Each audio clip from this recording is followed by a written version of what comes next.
आपण पाहतोय मुंबईत सुरू असलेल्या मुसळधार पावसामुळे मुंबईत वाहतुकीची कोंडी झाली आहे। परळ आणि प्रभादेवी परिसराला जोडणाऱ्या एल्फिन्स्टन पुलाचं काम सुरू असलेल्या भागात मोठ्या प्रमाणात पाणी साचलंय। पाणी साचल्यामुळे या महत्त्वाच्या मार्गावरील वाहनांचा वेग कमालीचा मंदावलाय। आपले प्रतिनिधी गिरीश कांबळे आपल्याला या संदर्भातली अधिकची माहिती देणार आहेत। गिरीश,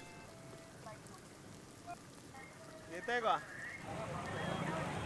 मी सध्या परळ भागात आहे आणि आपण या ठिकाणी पाहतोय की हा जो एल्फिन्स्टनचा जो ब्रिज आहे, म्हणजे परळ आणि प्रभादेवीला जोडणारा जो ब्रिज आहे, त्या ब्रिजचं काम सुरू आहे आणि त्यामुळे त्या ठिकाणी हे पाणी साचलेलं आहे। विशेष करून आता हे पाणी साचलं आहे, त्या पाण्याचा निचरा करण्यासाठी देखील वेगळी काही यंत्रणा सध्या पालिकेकडे नाही। त्यामुळे जोपर्यंत पावसाचा जोर कमी होत नाही तोपर्यंत हे पाणी असंच राहू शकतं, कारण इतर ठिकाणी पंपिंग स्टेशन्स आहेत, मात्र या ठिकाणी पंपिंग स्टेशन्स नाहीत। त्यामुळे हे पाण्याचा निचरा होताना थोडासा व्यत्यय होते आणि सध्या पालिकेचे कर्मचारी या ठिकाणी सर्व नागरिकांना, मुंबईकरांना वाट दाखवण्यासाठी या ठिकाणी उभे आहेत। खरं तर इथून प्रभादेवीला जाण्यासाठी किंवा परळ स्टेशनवर जाण्यासाठीचा हा रस्ता आहे आणि हा रस्ता पूर्णपणे जलमय झालेला आहे। याआधी एवढं पाणी या ठिकाणी भरलेलं नव्हतं, मात्र सध्या या ब्रिजचं काम सुरू आहे, सगळीकडे खोदकाम सुरू असल्यामुळे या ठिकाणी हे पाणी साचलेलं आहे।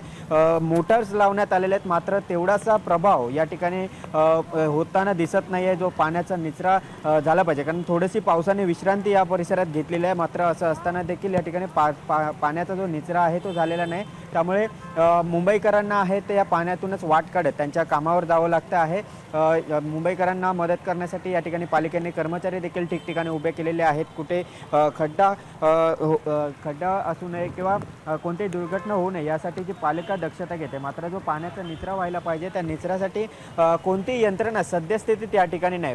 मोटर्स काही ठिकाणी लावण्यात आलेत, मात्र हा जो परिसर आहे या भागात कुठेही पंपिंग स्टेशन्स नाही आहेत, गटर्स आहेत, मात्र ते ओपन करू शकत, मॅनहोल्स ओपन करू शकत नाहीत। त्यामुळे हे पाणी, जो पाण्याचा निचरा आहे तो निचरा करण्यासाठी बराचसा वेळ लागू शकतो आणि त्यामुळे जोपर्यंत आता पाऊस जरी थोडीशी विश्रांती घेतली असली तरी मात्र पाणी सकाळी जेवढं होतं तेवढ्याच पद्धतीचं हे पाणी त्या ठिकाणी। आपण हे जर दुकानं बघितली तर सध्या दुकानं देखील बंद आहेत।